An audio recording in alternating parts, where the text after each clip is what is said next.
like David Finch? Watch his YouTube channel, I hear you say? Yes, but let's first see what makes his style so specific, because maybe an outside eye is good for that, and I'm the one who will volunteer. Like this torso, classic David Finch, and when I see his heads, I think of one artist in particular, Whilce Portacio, and more specific, his run on Punisher. Here, if you look at this could almost be the same artist, but 20 years apart. So a quick analysis, Finch has a slightly different line on the cheekbone, almost like there's a little oval here somehow.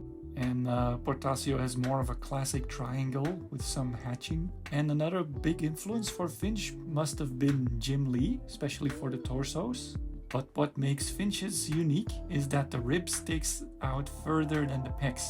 Pecs are very small actually, not the big Arnold ones, but more of a classic Greek sculpture physique. One big difference between him and the image guys is the style of hatching he does. Finch does very straight, almost 90-degree cross hatching on all his fades, whereas the image guys did that 90s counter-lighting fade. Check my Jim Lee Whilce comparison video for more on that. I'll link to it at the end.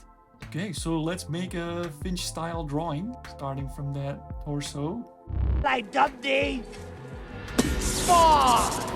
I collected comics in the 80s and 90s and wasn't really reading them in the 2000s, so I'm not really familiar with his comics. But I see his videos pop up on YouTube all the time, and that's where I know him from actually. But I love his style, it's very old school, paying homage to the 90s I think.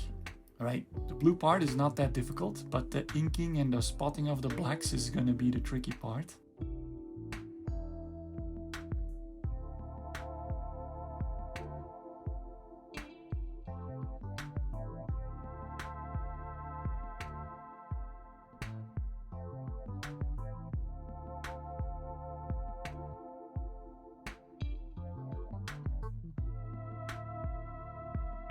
I'll call this kind of hatching like waffle iron hatching, because like I mentioned, it's that 90-degree angle, which doesn't make it easier by the way.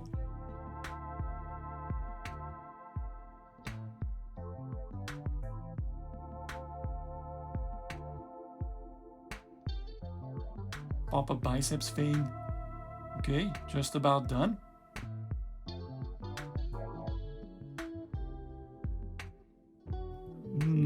Bit narrower, and here we go. That was fun. I can always use some cross-hatching practice. Drop a like if you enjoyed the video, and catch you next time.